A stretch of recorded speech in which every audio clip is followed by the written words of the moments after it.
असा मुळीच अर्थ कोणी घेऊ नये. एक रानातल्या ज्या भाज्या यावेळेस निघतात त्याचं कुठंतरी संवर्धन झालं पाहिजे.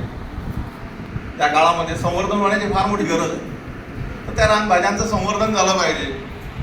ते संवर्धन होऊन आपल्या घरापर्यंत कुठंतरी रानभाज्याच्या माध्यमातून 2 पैसे शेतकऱ्याला मिळत आणि आहे त्या उगवलेल्या रानभाज्या शेताच्या कापून किंवा फवारा मारून नष्ट न केल्यापेक्षा ते कुठंतरी आपल्याला विकायला सुद्धा ठेवून आपल्याला विकत तरी मिळाल्या तरी भरपूर.